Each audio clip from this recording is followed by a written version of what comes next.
What's going on? Time to get to your emails. Hear what you guys are asking me or complaining about this week. And let's not waste any time. Let's go right to Joey. And I don't know if this is really supposed to be for the mailbag, but I'm going to read it anyway.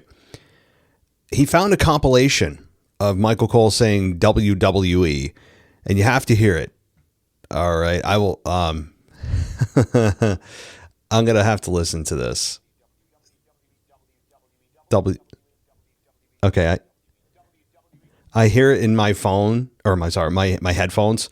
So I can't share it over the air, but I saw like 10 seconds of it, and it's just Michael Cole saying WWE. Like it's exactly what you'd expect. So yeah, again, just the bizarre way that he says it. And he's in here. You also included a different logo for my show with myself and Michael Cole.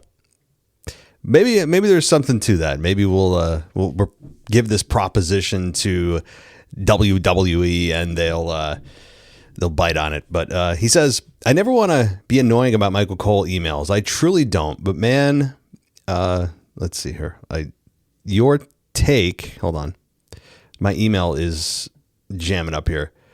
Your take on them are just hilarious. Oh, I see. Okay.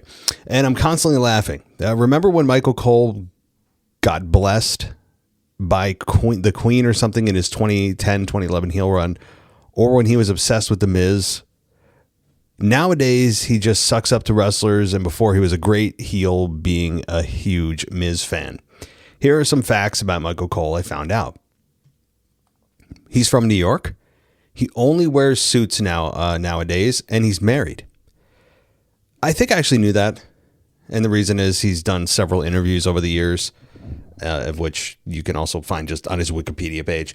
Oh, and from last week, I forget the name of the listener who brought up the meeting of the wrestlers and stuff, but I wanted to add, I've only ever met Jimmy Wang Yang, but one time I did see Michael Cole texting at a red light, and he looked pissed off, so I didn't want to bug him. Good God, we need Michael Cole merch. Again, I hope never to annoy you with this stuff because you kill me laughing. Keep up the great work. Matt, and much love. P.S. I bet Michael Cole's breath smells like cheap coffee. Probably. But you know what? Mine would too if I had his schedule. He works more than most people realize, and I'm not blowing smoke up his ass. I mean, there is something to be said for a guy that barely misses work in 30-something years and has gotten a bad rap because he had to follow the greatest pro wrestling announcer of all time in Jim Ross. And he didn't have the voice of Jim Ross, obviously. He had some annoying inherent qualities about him, which is why they kind of just led into that with him being a heel. But I would be living on coffee as well. I mean, coffee, energy drinks, whatever keeps me going. He works like an animal, and you can tell because he always does his homework. He's always prepared, never stumbles, never misses a beat, gives us facts about things that we had no idea about. So, I got nothing but respect for him. And as far as you meeting people, Jimmy Wang Yang, I've never heard anyone say they've met him. Most people listening to this have no idea who Jimmy Wang Yang is. And you're not missing out. He was a Japanese cowboy. Although I think Chris Van Vliet did an interview with him. And boy, has he exploded, right? Chris Van Vliet has he's getting close to 1 million subscribers now. And most of the wrestling news nowadays comes from what's said on his show. I mean, he essentially is a news hub. He's the nerve center for wrestling news.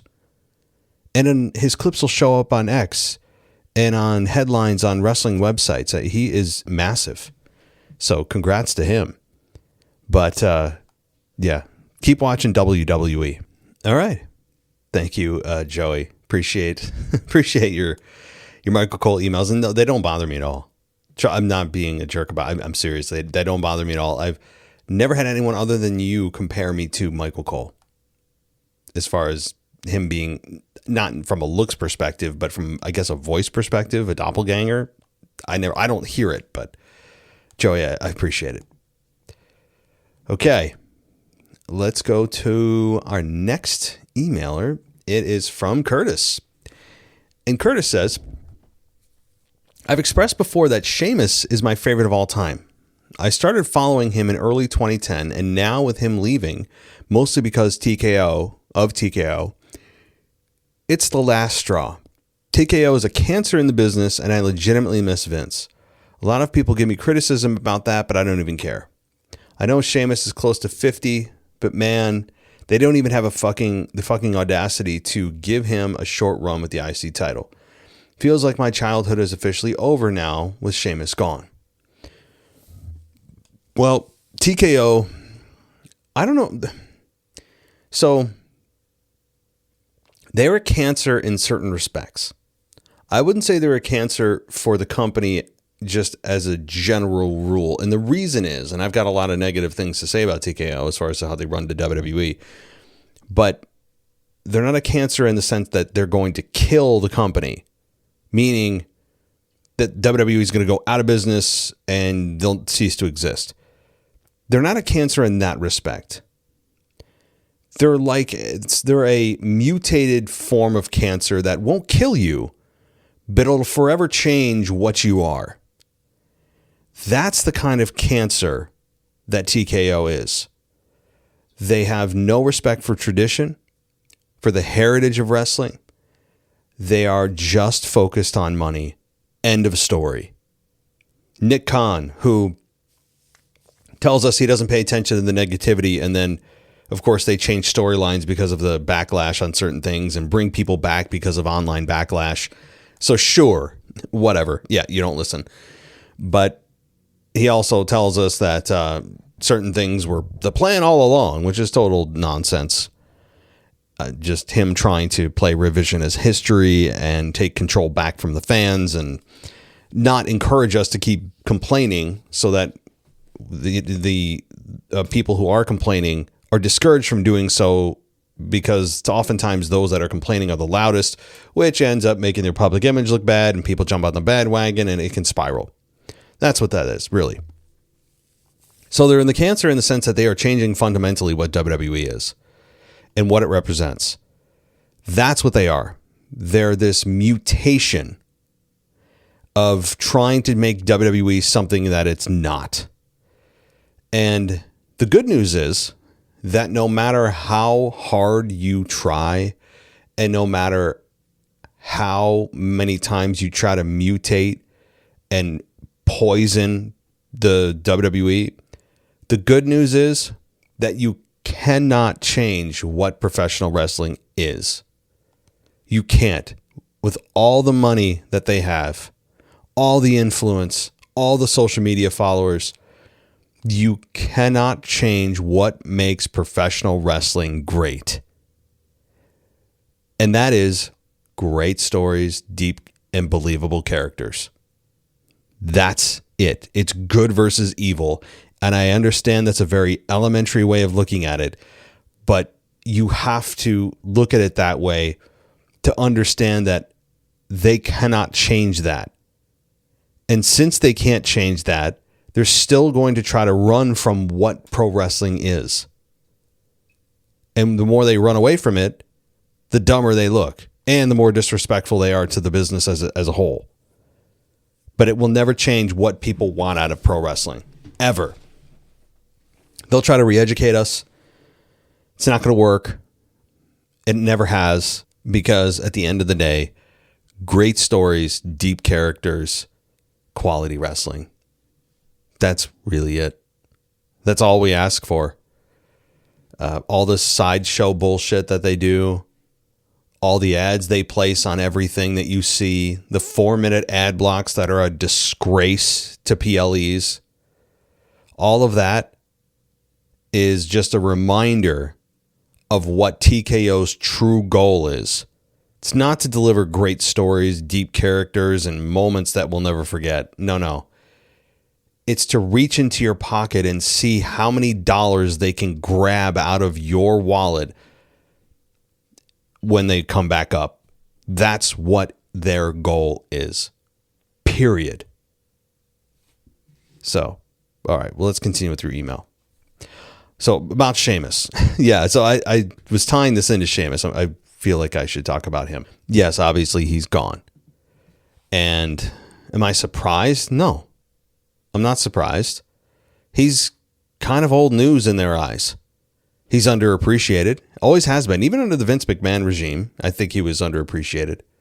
Vince McMahon is underappreciated as well. I understand so many people, and I've had co-hosts that have been on this show many years ago that feel that everything Vince does, everything Vince touches, he's an old man out of touch. And to some degree that was true. I'm not going to pretend that I didn't agree with it at the time, but I never thought he was the Antichrist. He is the reason all of us are here. He is the reason that I'm sitting in my chair making kind of a living doing this. He's the reason you're listening to this. He's the reason most of us fell in love with pro wrestling to begin with. He had some genius ideas. He is responsible for the Undertaker idea. Now, Undertaker executed, yes, Mark Calloway, but that was the Undertaker being created by Vince McMahon. Vince McMahon, Stone Cold Steve Austin never would have been, that would have not existed without Vince McMahon. WWE going global would not have existed. The expansion of professional wrestling on national television would not have grown the way it did without Vince McMahon. He brought wrestling to a national television network. He put the territories out of business because they refused to evolve. So, and I know he's looked at as, well, he's responsible for killing no, he didn't go and bankrupt these territories. That's not what he did. He evolved. He took chances and massive risk and invested a lot of money when the territories didn't want to do that or couldn't do that. That's the evolution of a free market, of capitalism. Too bad. It's ruthless, but it's fair. So, you can't evolve. It's survival of the fittest. So, I mean, yeah, Vince McMahon in his personal life, whatever. I'm not talking about Vince McMahon in his personal life. We all know what he's likely done, but I'm putting that aside just professionally. Yes, I'm allowed to split them. If anybody says to you, no, you can't split it, then you're going to have to go back through the current right now, not just in the past, but like current stars of major sports that have had serious accusations, and not just accusations, but actual convictions against them for domestic abuse, assault, murder, animal abuse. Just go down the list. So you can't just apply this to Vince and not apply that logic to anybody else. Vince is not unique. He's just the same as everybody else. In the spotlight, big name. You got to hold him to the same standard. All right. So continuing. Where the hell was I? Oh, okay. I hope he honestly, Sheamus, retires and focuses on his animal rescue stuff. He has had a hell of a career. I'm curious to hear your favorite Sheamus match or moment. Mine was him winning the U.S. title from Daniel Bryan on Raw in March of 2010. He put his career on the line the week before, saying if he doesn't win the title, he'll quit. But as a 12-year-old kid, I was stressing out the whole week. Oh, my, that's great. See, I love that. That's called emotional investment, folks. I love that. The match was great with a great finish, and I remember being extremely happy when he won the title and knowing he wasn't leaving. That's just my rant I needed to get off my chest, so I appreciate you reading this and listening. I truly do. Well, Curtis, that's what this whole show is for. This whole mailbag show is for the listeners. That's exactly right. Again, I love the emotional investment, and to tie it into my own personal emotional investment exactly around that age, 12, 13, I remember Stone Cold getting fired by Vince McMahon because at Breakdown, a PLE call, a pay-per-view at the time called Breakdown, Stone Cold Was it Breakdown? Hang on. Breakdown, he lost the title. Freaking A. I can't remember what the next pay-per-view. Whatever the next pay-per-view was after Austin was stripped of the championship, he then was forced to be the referee, and he had to declare a winner of the championship. Even though he had to declare the championship for either The Undertaker or Kane, he had to declare a winner. There must have been a winner, or Vince McMahon would fire him. Obviously, to humiliate him by making Stone Cold the referee and then awarding the championship that was stolen from him to two guys that he was fighting with at the time, Undertaker and Kane. So he obviously refused based on principle. He told Vince McMahon basically to go screw himself, and Vince McMahon fired him. And so Vince McMahon kept his word. And I remember feeling at the time sad, kind of worried that he actually was fired. I remember, like, as a 12-year-old, I think I was 12 or 13 again, and just being worried that Austin was never going to be in the WWE again, that that was it. I was never going to see him on Monday Night Raw again. And this was actually back when pay-per-views could be watched for free via Scramble Vision. Other things could be too, if you catch my drift. This isn't exactly a PG show, but I'll keep that stuff, if you know what I mean, out of it. But it was Scramble Vision, and you could get paid content kind of on Scramble Vision. Those of you who know. And the audio would come through excellent. It was just the picture that was kind of scrambled. Anyway, I'll leave that to your imagination. That doesn't really have to imagine too much. I remember listening and kind of watching a little bit of it on the Scramble Vision and just being very devastated. And I missed that time because that's when I was still trying to figure out what wrestling was. But I believed everything I saw. And now, well, we all know what they do now. They have shows about the show on the show. That's what I mean. They have shows about how they make the show and how unreal this is by calling a show unreal. It's very, very much ironic and also disrespectful. But okay, moving on. That's not what this is about. On another note, I watch a lot of older shows on Netflix and YouTube, and I watched the 2006 New Year's Revolution you mentioned last week, and I definitely found you. I'm sending an attached photo. Oh, good God. Oh, good Lord. I'm scared. Curtis. I'm very scared to scroll down. So before I do that, let me just say one thing on Sheamus as I'm remembering. As much as, I hope Sheamus enjoys his, whatever he's doing after this WWE, post-WWE life. But I will say this. Everybody seems to feel or think or believe that AEW has an obligation to hire every former WWE talent. They don't. There's not enough time in the show. They don't always necessarily fit into the product of AEW.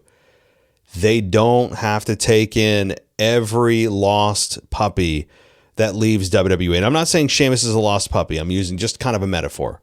That they don't need to take in everybody out of charity. They're not a homeless shelter. So I really don't know if Sheamus would or should go to AEW. I haven't given that too much thought. But I did want to comment on the idea that if he leaves WWE, he'll be in AEW within 2 weeks. First of all, there's a no-compete clause, I believe, for 30, 60, 90 days. I don't know what Sheamus's is. But even after that no-compete clause is over, I don't know if I want Sheamus in AEW. I really don't. All right. Well, good God. Let me see if I can... all right. Oh, you attach them. Okay, I'll open the attachments in a minute. Safe to say, older WWE was just so much better, and I look back and just appreciate everything so much more. I'll always love WWE, or as Michael Cole would say, WWE. Yes, cheers. Okay, I got the guts to open your attachments. Oh, good Lord, you found me. Oh my God. Oh Lord. Yeah, that's me. Holy shit. I have to, I'm going to save these. I really am going to say, Curtis, my man, that is just wild. I told you, I was right there. I had about 30, 40 pounds heavier than I am now. And I was, so in 2006, I was 21. I was 21. Yeah. So my God, 20 years ago. 20 years ago. And if you see my shirt, I'm going to post this. You know what, Curtis, I have no shame. I may take these and put them on my Patreon or something as just kind of an embarrassing moment. All of you can experience my secondhand embarrassment. You're welcome. Maybe I'll put it on X and people can make fun of me. It's whatever. But that said, that's pretty damn cool. And I was wearing a Captain Charisma shirt. I loved that thing.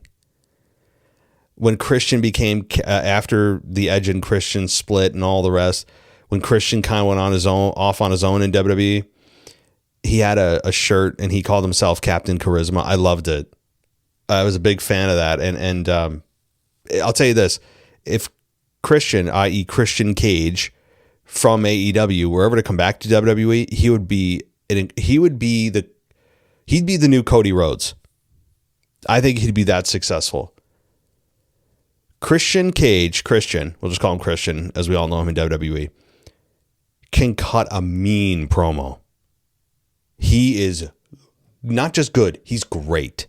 Is he MJF? No, but nobody is. But he can hang with the best of them. I understand he's feuding or did feud with Adam Copeland, his friend, Edge. But every Christian Cage promo I've seen, for the most part, has been I just look at it, I go, where was this in WWE? So if he were ever to return, and I don't know if he would, I think he would be a Cody Rhodes second coming in terms of level of success. He's that damn good. But again, he's obviously much older. I don't think that would happen. But thank you for that. My God. Curtis, my friend, you dug out some memories of 20 years ago. 20 freaking years ago. Again, be kind, guys. I was 21 years old, about 30 to 40 pounds heavier than I am now. Because at the time, I mean, I was like, and I still am like 5'7", right? I'm not exactly a tall guy, but I was weighing in at my highest weight, which was kind of close to here, at like my highest was like 220. Do the math. Doesn't look good. So, I mean, I've trimmed, I'm like 180 now. I mean, I wish I could probably go down 5-10 more pounds. But anyway, looking at that, I just go, damn. First of all, I had hair.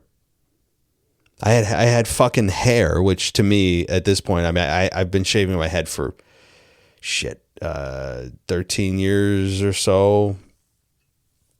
And just because, I didn't get the lifetime guarantee on the hair, my genetics had something to say about that. They go, you know what? You're 26, 27. You've had a good run. We're going to take this away now.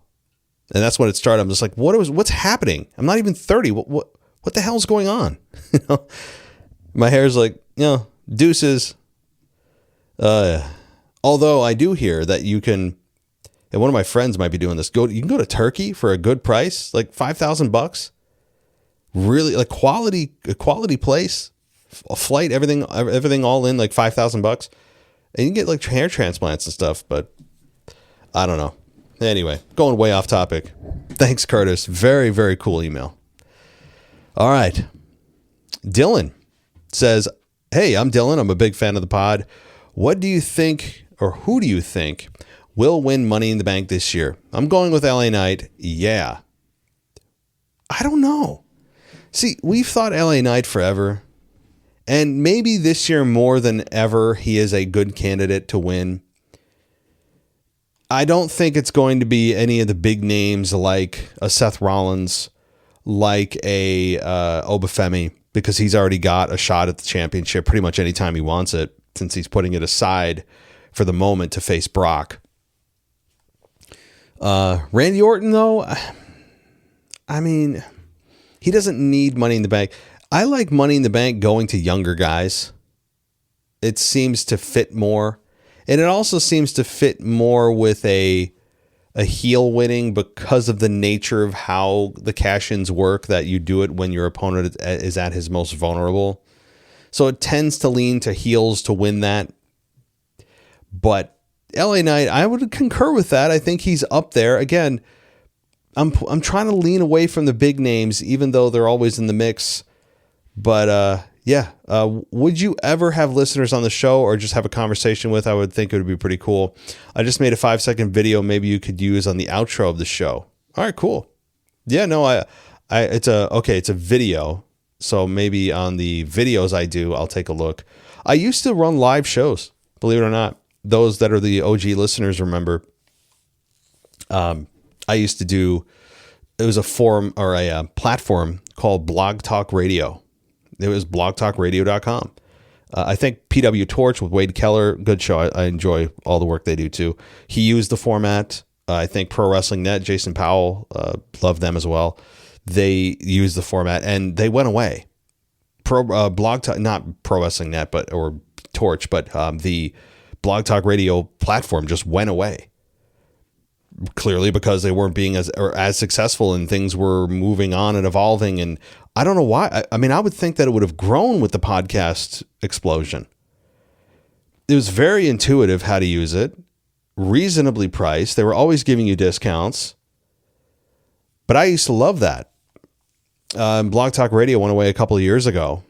But now there's a software that I am looking at. Again, it's called Riverside. And it's just expensive, but it's not call-in in the traditional format of dial a number. You click a link. It's almost like a kind of a WebEx or a Microsoft Teams type of way to connect. So it's possible that I return to that at some point where we do live interactions. Now I can on Patreon go live. I can go live on YouTube. That's all free. And the only way to connect with users at that point, though, if I use Patreon, would be a live chat. So, that is something that now that my kids are getting older, I've tried to look into more. Thanks, Dylan.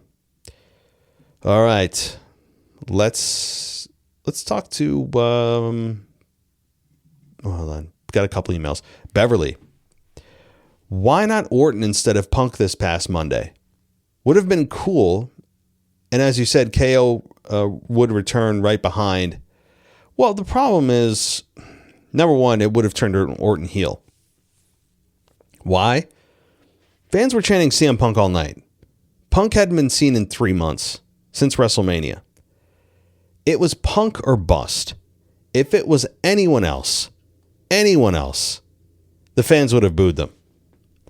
So Randy Orton coming back, even if it was Orton, would have been fun. But it wouldn't have given you the best chance for success from a crowd reaction standpoint. As big as Orton is, they wanted Punk. It was Punk or nothing. You continue and say, even better, it should have been Johnny Wrestling. Just to say forever, he had one crack at the championship, but he doesn't beat Sammy that night. It sure would have made a hell of a match. Yeah, probably. It would have. But they weren't in it for the hell of a match piece. They were in it for a big moment. Punk wins. He's back. What did Punk do to deserve a championship opportunity for a title that he has never competed for? I don't know. That wasn't the belt he lost at WrestleMania. People need to understand that distinction. It's not like he went after Roman Reigns. That's who took the belt from him. Not Sami Zayn. That championship was on a totally different path. But thanks, Beverly. Alrighty. Well, I think we got a voicemail. So let's get to the voicemail, and I think we all know who this is. It's Kyle from Baltimore. So I wanted to talk about the situation that happened on Raw with the main event. If they planned on having CM Punk and Cody Rhodes for SummerSlam, then why didn't this happen on SmackDown? Why did it have to happen on Raw? So that was also kind of stupid because of the narrative, because they were in in Chicago. I hate that narrative just because they're in someone's hometown. It has to happen there. Why? CM Punk is super over no matter where the show takes place in which city. This is why I'm a fan of the women's division, because they have logic that makes sense. You know, even though Liv is the champion and she won Queen of the Ring, and that means no sense for her to be in that match. Io did win. She picked Io picked Liv for SummerSlam, and we're right on target for that match there. But Rollins should have won King of the Ring so that he could pick Roman Reigns instead of having it be an Obafemi when he was going to face Brock Lesnar at SummerSlam anyway. So what sense did that make? Why did Lesnar come out to cost him the Fatal 4-Way and do the match at Night of Champions, and it would have ended in some type of DQ that he didn't do the match at SummerSlam for the Hell in a Cell match? That would have made more sense. So they just ruined the kingdom. They just ruined the kingdom of the Ring. They ruined the fact that they gave a championship to Sami Zayn that really meant nothing because they wanted to do Cody Rhodes and CM Punk. They should have done that from the very beginning. At least the women make sense. They make sense from the women's division of who's facing whom and who's feuding with whom. Bayley and Lyra is another example. Look forward to that as well. So they're doing it right with the women's division of making it make sense with their feuds, but the men they don't care about. I don't get that. That's why I'm more into the women's division in WWE. But that's it. Thanks for my call. Bye. Kyle, I don't think I've heard you that passionate before. Because normally, yeah, you don't really comment on the men's stuff. You're very much focused on the women, which is cool because a lot of the stuff is just main event driven, big storylines, which is expected. And I love that. But you do change it up. And this week, you do change it up in a way that is explaining why you do focus on the women's division, because they have more logic. And I wouldn't say that that's just true all the time, every time, but the women, they're easier to follow most of the time. They're easier to understand what's going on most of the time.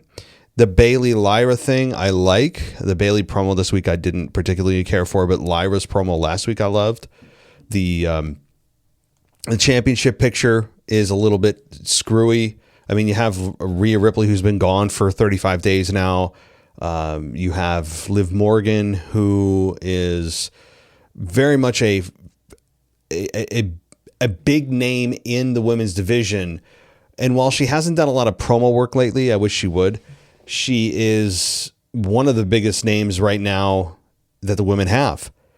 You have the tag team division, even though I don't like Brie Bella and Paige together. I think it's a horrible pairing. And it's just they're oil and vinegar, or oil and water, whatever the analogy is. They don't mix. They don't seem to have any kind of chemistry whatsoever. I think Paige has had a very underwhelming return to the company. She started off hot, as all nostalgic returns do, but hers has gone to a level that's just embarrassing. From a crowd reaction standpoint, not from an in-ring. In-ring, she hasn't lost a step. And I don't blame that on Paige. That is 1,000% on the creative team. I don't see a need to have Paige in the tag team division just to prop up Brie Bella to have her do something. Doesn't jive with me. The math ain't mathin'. So that all said, though, I feel your frustrations.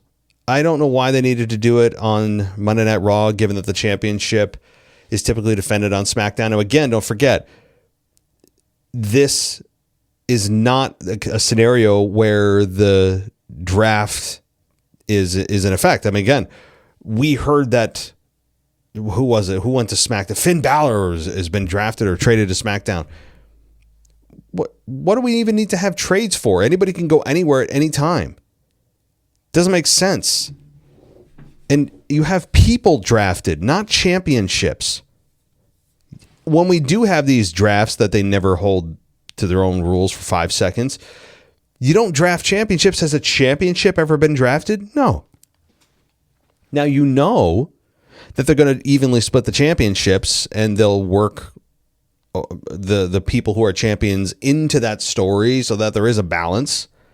But championships aren't drafted, which means I don't know how still you have anyone who's a champion from SmackDown on the show.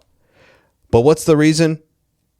It's Punk and it's Chicago. I understand you hate that narrative, but the expectation now from Chicago fans has been very clearly laid out. There's no ambiguity here. When you go to Chicago, the expectation is Punk is there. Punk shows up. And that's what happened. Now, why couldn't they have done this on SmackDown? Well, again, Punk in Chicago makes sense. What the hell was he doing outside of a big loading bay door, by the way? No one's talking about that. I understand the visual. I get the look of it. It's cool because, yeah, you don't see that often. But it made no sense. Where did he get changed? What was he doing out there? I shouldn't read too much into it. And this is a perfect example, I'm sure, of WWE who would say, just enjoy it. You don't nitpick. No, it doesn't make sense. What the fuck was Punk doing out in the loading bay just in time to have his entrance and have the door lift up? It wasn't a bad visual, and I'm sure that that's all I'm supposed to focus on. Oh, excuse me for just using my brain for even a momentary amount of time. It didn't make any sense he was out there. Why was Punk standing in a loading bay with his gear on, perfectly ready to go to the ring? It just, there's no thought behind any of this. This is the stuff I'm talking about. Anyway, it's because it's Punk. It's Chicago. I know you hate that, Kyle. I get it. But that's a big reason. And they just Chicago is a big market. They did not have Roman Reigns. They did not have Brock Lesnar.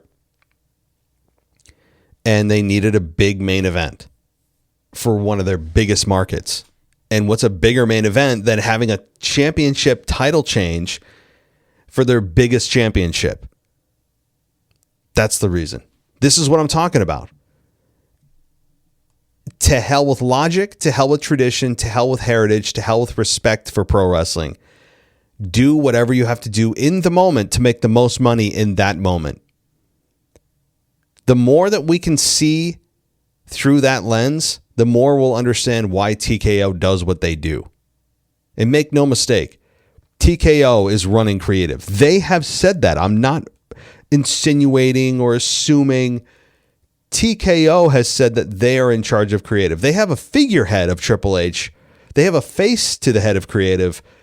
But you know damn well, especially for the main event stories, that TKO executives who have no idea how to really run a professional wrestling company, they don't. They are the final say on the big stories. They've said it. So it's not me guessing. All right. Well, Kyle, again, I feel you. I feel your pain, brother. But I will say, if the men's division does get you all heated up and hyped up and annoyed, stick to the women's division. We do need more commentary in the women's division, no doubt about it. So, all right. Thank you, Kyle. Appreciate it. Appreciate all the emails tonight as we kind of roll into the weekend here of a summer weekend. People are taking vacations, watching baseball, if you're into that. As the United States has fallen out of soccer, we can all stop pretending we're soccer experts for the next 3.5 years until, of course, it's time to talk about the United States again as we get knocked out, maybe in the round of 32 or whatever. We can all go back to just not giving a shit about soccer. And those that are complaining about soccer, saying how stupid it is, are the ones who were just talking about the United States soccer team and breaking it down into a fine powder and talking about this player, that player, the red card, all that. And all of a sudden, they just don't talk about it. It's funny how that works. Me, I don't give a shit about soccer. I've got nothing to say about soccer. I think it's an extremely boring sport. Even more boring than golf, I have to say. It really is. Soccer, you could go 60 minutes and nobody scores a point. That's just, I mean, it's inexcusable. I don't know how it's so big overseas. It doesn't make any sense. And I'm sure they're saying the same thing about our football. And I know to their football, it's our soccer. We all know what we mean, but unfortunately we have interchangeable terms for the sports that we actually play here. And for you, I just don't understand the excitement about soccer. I don't get it. It's never been something that has tickled my fancy. But, would it be cool if the United States won, at least from, again, being from the USA? Yeah, I guess. It's essentially, and put the kids to bed here, all right, so warning, it's a not safe for work, if you haven't already figured that out, podcast here. Essentially, it's who's got the bigger dick of a sport. That's what this is.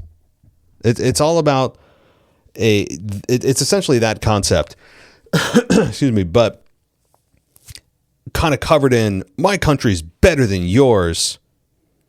That's all you're doing.